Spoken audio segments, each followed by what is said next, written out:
प्यारे दोस्तों, कैसे हैं आप? बैकग्राउंड में देख रहे हैं गंदम काट रही है। आज 18 अप्रैल है और आप जानते हैं कि मैं वैसा ही टॉपिक लेके आता हूं जैसा कि बैकग्राउंड होता है।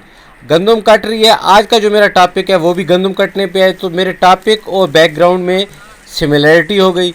उसके बाद जो वीडियो आप देख रहे हैं इसमें पहाड़ी इलाके के लोग गंदम काट रहे हैं, कहाँ आके? मैदानी इलाके में। तो इस पोएम में भी ऐसा ही है कि पहाड़ी इलाके की लड़की है और मैदानी इलाके में आके गंदम की कटाई कर रही है। फ़र्क ये है कि वहाँ लड़की है और यहाँ मेल्स हैं। एक और फ़र्क ये है कि वो अकेली है और ये बहुत सारे हैं। तीसरी बात जो मोस्ट इम्पॉर्टेंट है कि ये सॉन्ग नहीं गा रहे, वो सॉन्ग गा रही है, गाना गा रही है और जो है मेलंकली स्ट्रेन है उसका। और ये जो है सामने आपको एक ठेकेदार नज़र आएगा, वो इनका ठेकेदार है। तो इसमें आपको बैकग्राउंड में ज़रा कैपिटलिज्म नज़र आ रहा है। अब हम पोएम की बात करते हैं। हमारी पोएम है the solitary reaper by William Wordsworth. Wordsworth को आप जानते हैं कि नेचर के बहुत करीब है, तो वो ऐसी ही बातें महसूस करता है। उसने 1805 में ये नज़म लिखी थी और पब्लिश हुई थी ये 1807 में।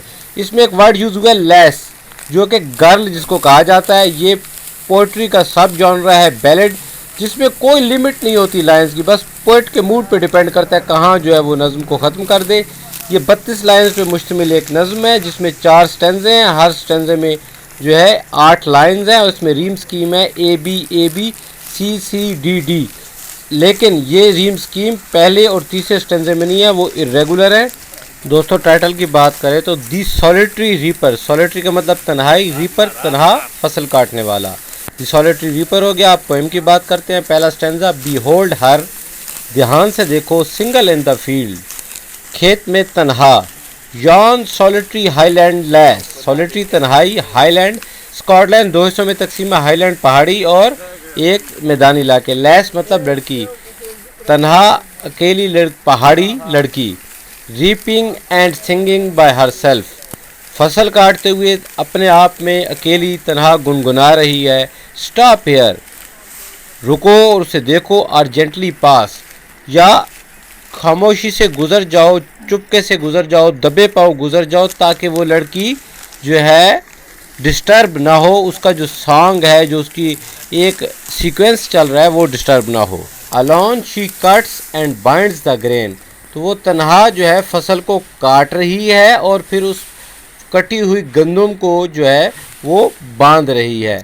इसको स्पेशल किस्म के जो है ना, हमारे पाकिस्तानी पंजाब में तो एक कुंद्र कहते हैं, सराइकी में उसको, उससे बांधा जाता है। आपको जो है यहाँ वीडियो में नज़र आ रहा है किस तरह गंदम को बांधा जाता है। तो वो कहता है लड़की इस तरह गंदम को बांध रही है, सारा काम अकेले कर रही है। And sings a melancholy strain, और एक दुख भरा गीत गा रही है।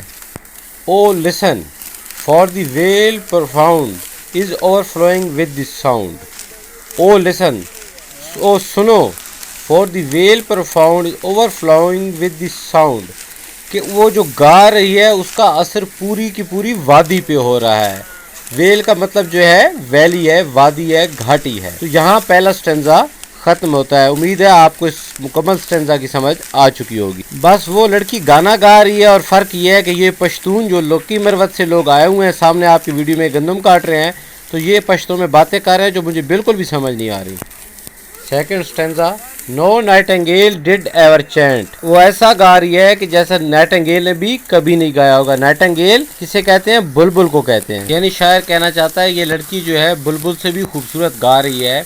More welcome notes to weary bands of travellers in some shady haunt among Arabian sands, उसका गाना बिल्कुल इस तरह राहत पहुंचा रहा है जिस तरह अरेबियन सैंड्स पे ट्रैवलर जो हैं, स्याह जो हैं, किसी साए में बैठते हैं। यानी कि सहरा में जब वो किसी साए में जाके बैठते हैं उनको जो राहत मिलती है, उससे ज़्यादा राहत इस लड़की के गाने से मिल रही है।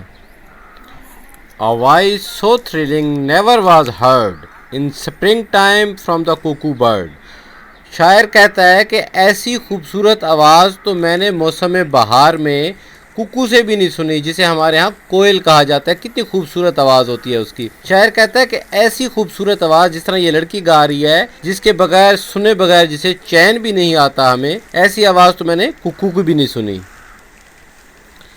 Breaking the silence of the seas among the farthest Hebrides, प्यारे दोस्तों, आप जानते हैं कि समंदर जो है ख़ामोश होता है, तो शायर कहता है कि इसकी आवाज़ इतनी खूबसूरत है कि वो समंदर की खामोशी को भी तोड़ सकती है। अमंग द फारदेस्ट हैबिट्स, और ये इतनी असर अंगेज़ है कि ये हैब्रिड्स तक पहुंच सकती है।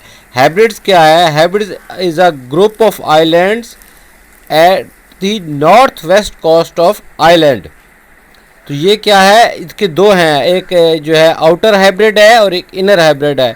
तो उस जगह से बहुत दूर है जहाँ लड़की जो है फसल काट रही है, तो वो शायर कहता है कि ये आवाज़ उस हाइब्रिड तक भी पहुँच सकती है। यहाँ दूसरा स्टेंजा ख़त्म होता है और तीसरा स्टार्ट होता है। स्टार्ट में शायर एक सवाल करता है, will no one tell me what she sings, कि क्या मुझे कोई नहीं बताएगा कि ये लड़की क्या गा रही है। Perhaps the plaintiff numbers flow, यहाँ शायर जो है अंदाज़ा लगाता है कि वो दुख भरा गीत गा रही है। For old unhappy for of things, को पुरानी उदासी भरी याद है जहाँ उसे को खुशी नहीं मिली। एंड बैटल्स लॉन्ग अगो, या कोई ऐसा पुराना लड़ाई है, उसका कोई लड़ाई वाला मामला है जिसको याद करके वो ये दुखी गीत गुनगुना रही है। Or is it some more humble familiar matter of today, some natural sorrow, loss or pain that has been and may be again। शायर कहता है कि वो जो है किस वजह से उसके ज़हन में चल रहा है, किस वजह से गा रही है। कोई छोटा सा मसला है या आम मसला है जिस तरह रोज़मर्रा के मसाइल होते हैं, या कोई नेचुरल सारो है, कोई नुकसान है, पेन है, या कोई ऐसा दुख है जो पहले हो चुका है और उसका बाद में भी होने का चांस है, तो इसी दुख में जो है वो गुनगुना रही है। फ्रेंड्स, ये पोएम का लास्ट स्टेंजा है, इसलिए जो बात है वो अब पास्ट टेंस में होगी। शायर कहता है, वट एवर द थीम, मुझे नहीं मालूम जो गा रही है उसका थीम क्या था, मकसद क्या था। The maiden song as if her song could have no ending, लेकिन उसने ऐसा गाना गाया है कि ऐसा लगता है उसकी एंडिंग है ही नहीं, एकदम अखीर है।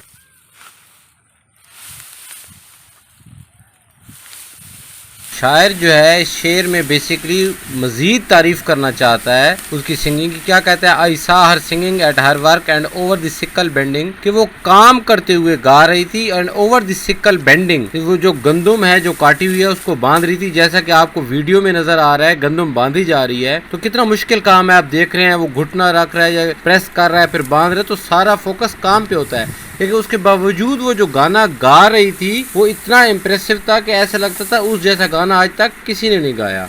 दोस्तों, सिकल जो है एक औजार होता है यूरोप में जिसके ज़रिए गंदम काटी जाती है। जिस तरह आपको यहाँ खेत में नज़र आया पंजाब में, पाकिस्तानी पंजाब में, कि द्रांति से काट रहे हैं, तो बांध रही है। अब देखिए कितनी मेहनत हो रही है बांधते हुए, पूरा फोकस जो है ज़ोर लग रहा है उस बांधते हुए, जो फसल काट रहा है उसका पूरा फोकस गंदम बांधते हुए। लेकिन उसके बावजूद उसने जो गाना गाया है इतना कमाल गाया है कि अगली लाइन में कहता है, I listen motionless and still, मैं उस गाने को सुना, मैं मोशनलेस हो गया, स्टिल एक ही जगह पे खड़ा रहा, मबहूत हो गया, जैसे कोई बुत बन जाता है। दरअसल शायर कहना चाह रहा है कि उस गाने को सुनने के बाद मुझे दुनिया की किसी चीज की परवाह नहीं रही। And as I mounted up the hill, और फिर शायर कहता है मैं उसका शेर गाना सुनते हुए पहाड़ पे चढ़ गया। The music in my heart I bore, उसका जो गाना है वो मेरे दिल में रह गया, हमेशा के लिए बस गया।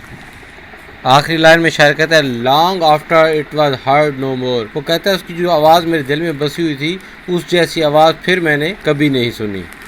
यहाँ नज़्म का अख्ताम होता है। अगर अभी तक आपने मेरे चैनल को सब्सक्राइब नहीं किया तो सब्सक्राइब कर दीजिए, शेयर कीजिए। बहुत शुक्रिया।